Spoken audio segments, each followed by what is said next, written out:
Viva Voz, com Vera Magalhães.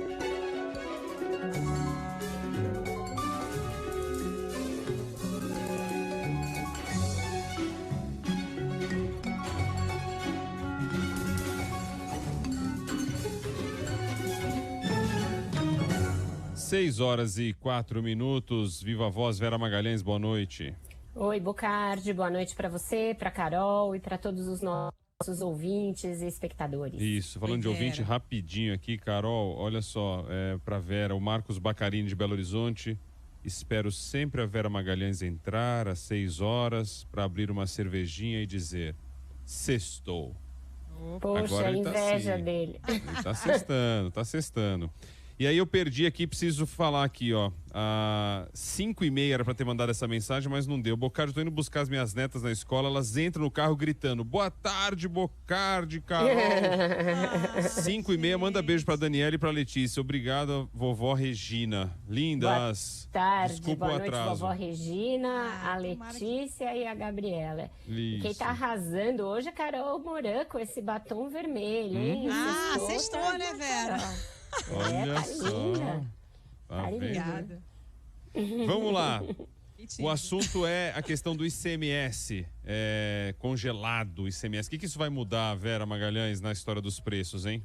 De combustível. Muda não muito, Bocardi, muda pouco, mas é uma tentativa dos governadores de saírem da berlinda ali em que eles foram colocados pelo presidente Jair Bolsonaro.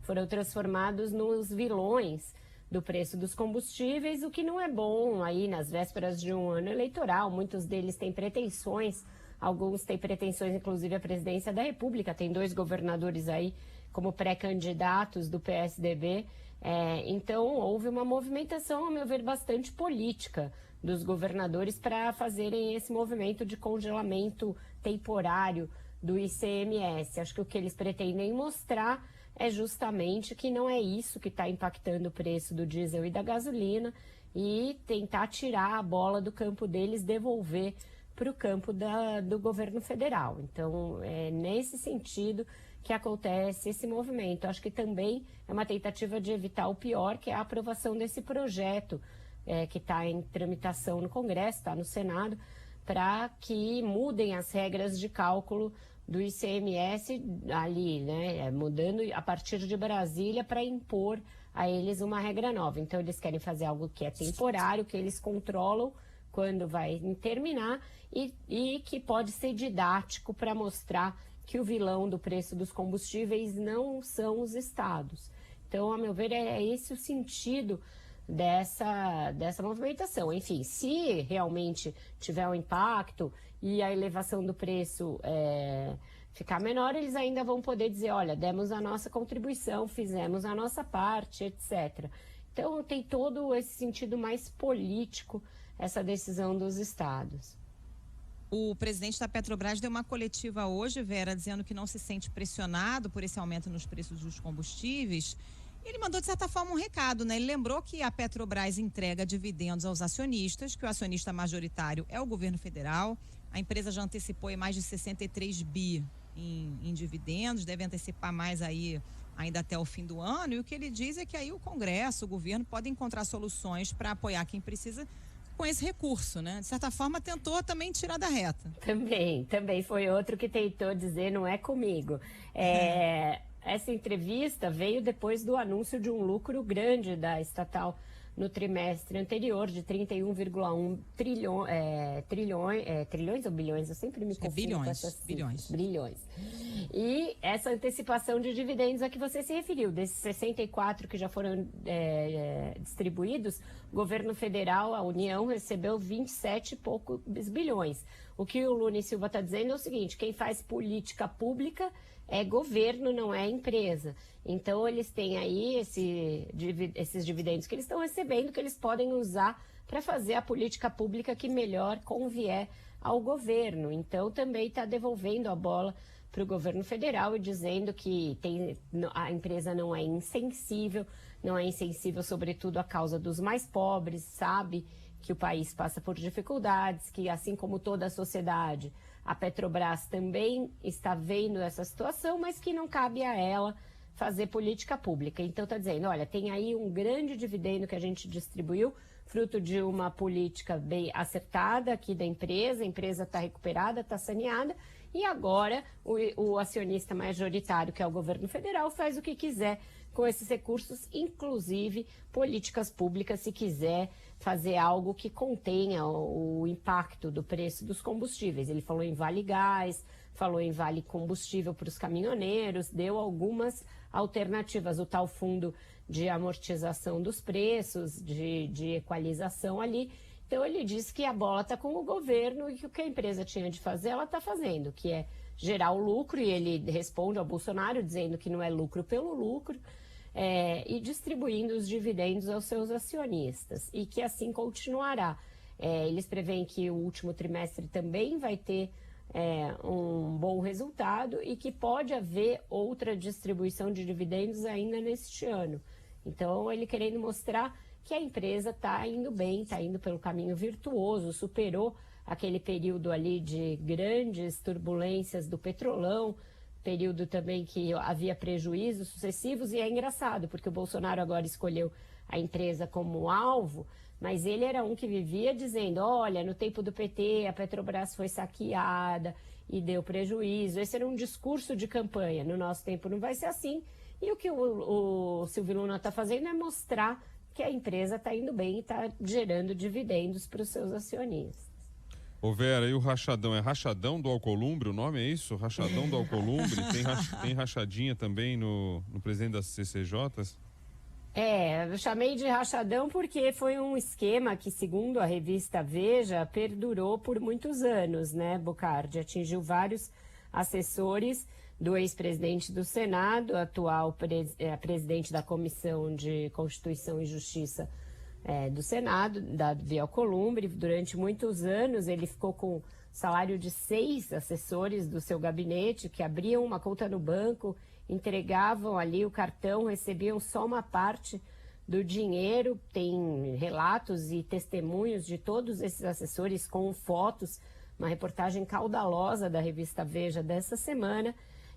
Tem inclusive os contra-cheques desses assessores no Senado, e dizendo que retirava o pagamento e entregava a parte deles para o chefe de gabinete do Alcolumbre. Enfim, uma denúncia bem robusta, bem séria, bem grave, não é inédita, a gente já tem visto episódios de rachadinha de vários parlamentares em várias casas legislativas, inclusive da família Bolsonaro, que é useira e vezeira disso. Mas o que me chamou a atenção foi a alta circulação dessa reportagem em WhatsApps governistas, o que mostra que a relação entre o Alcolumbre e o Palácio azedou de vez. Era esse bastidor que eu queria trazer aqui para o ouvinte do Viva Voz, porque logo pela manhã, às 7 da manhã, eu já estava recebendo de vários ministros ali, vários aliados do presidente, a íntegra da reportagem, inclusive com PDFs. Então mostra que eles estão numa cruzada contra o Alcolumbre, que tem inviabilizado a sabatina do André Mendonça. O senador Davi Alcolumbre divulgou nota negando aí o esquema, se defendendo e atribuindo isso à perseguição política, mas o fato é que a relação parece ter ido para o vinagre de uma vez. E aí ele, na nota, o Alcolumbre evoca até razões religiosas, diz que foi acusado primeiro de ser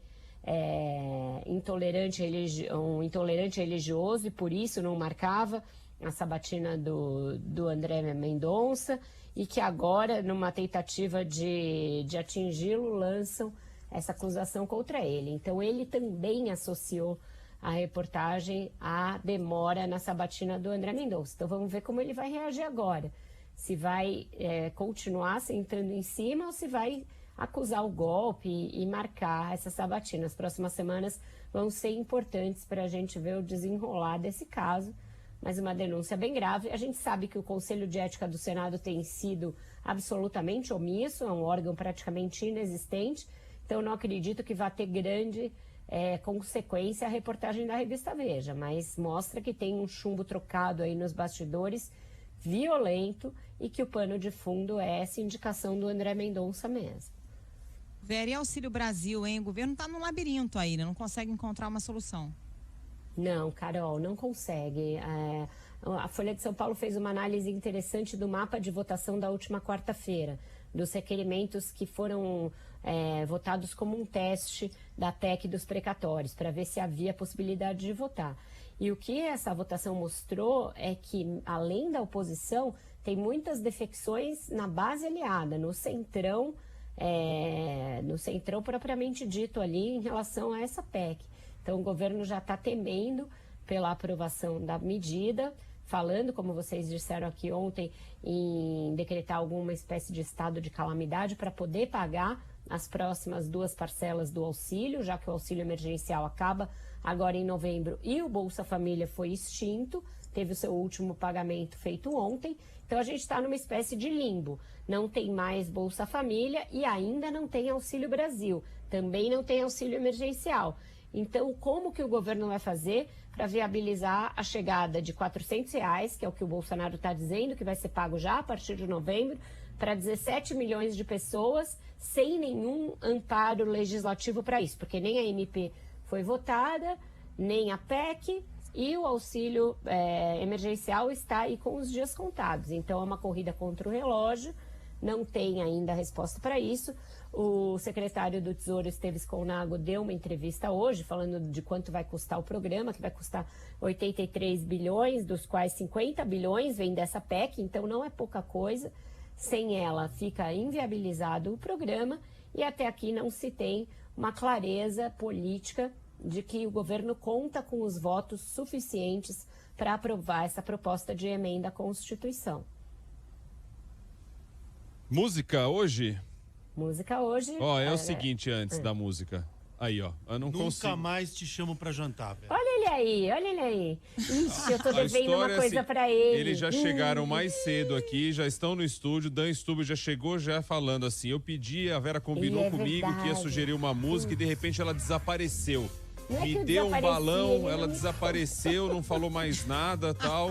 E aí fiquei eu ouvindo aqui, tô só transmitindo o recado. Eu vi a cara aí do Dan, agora eu lembrei que eu tô em débito com ele. É real, oficial isso aí. Ele tinha me pedido uma música pra abrir o fim do expediente. Será que vale um mashup ali? A gente faz uma pra fechar o ponto final? Eu acho que ele vai querer exclusivo, né? Não adianta Ele também vai querer cobrar, agora ele tá dar um cobrando jeitinho, jantar né, no Vera? PVC. Não vai dar pra dar uma coxambrada? Não, qual é a música? Vamos por partes. Diz que aqui não é centrão, não. Isso aí, nós tá falando com quem? Nós temos opinião, mano. Bom, então vamos fechar o Viva Voz. Aqui não é Arthur Lira, não. Não. É o seguinte, A galera tá hoje... querendo até dar cargo vitalício pro Bolsonaro. Quis fazer uma emenda aqui aglutinativa, mas não consegui. Não.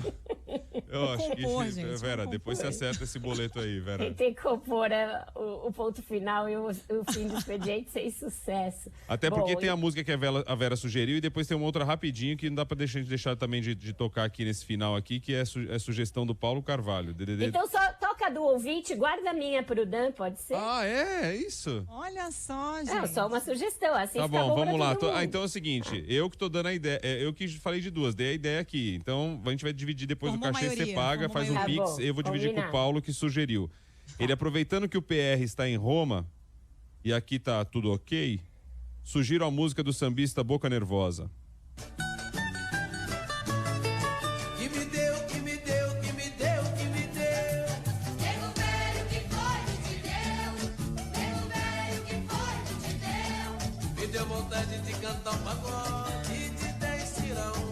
Fica mole, Oi, te 10 tirão. fica mole. Nego velho, que foi que te deu? Agora. Nego velho, que foi que te deu? Me deu vontade de comer biscoito. Oi, de 9 tirão. Fica 8, Oi, de 9 tirão. fica 8. Não, a música é do Boca Nervosa, mas não é essa música, porque a gente tá eu tô vendo, tô atrasado. pensando qual é o gancho Não. comum. Tô tentando Boca ali, Nervosa, dando tratos Boca à Nervosa mão. fez uma música, a música do Papa, o tá ok, o presidente tá lá em Roma, lá perto do Papa. Ih, tá amarrada essa música, hein? Dan Caramba. Stubbe jogou uma zica aqui, hein? É, eu acho que o fim do expediente tá zicando a nossa música também. É o Papa. Será que a falou o gente nome da tem? música, Senão eu boto é isso? aqui, pessoal. Não, YouTube aqui. crise total. A música foi boa, de qualquer maneira. Não, mas não gente. é, não. Não? Não. Cadê, gente? Vamos lá, vamos ver. Disse que é muita cachaça. Aí, pra gente, essa daí, população. vai, sobe o som dela, volta aí pro comecinho um pouquinho, vamos lá. Santidade, eu discordo do que o senhor tá falando. No Brasil nós bebe cachaça, mas oferece pro santo santidade. Santidade, eu discordo do que o senhor tá falando. No Brasil nós bebe cachaça, mas oferece pro santo. Tá certo. Em todo canto tem um cachaceiro. É isso, gente. Desculpa atrapalhado hoje aqui, mas não, é isso.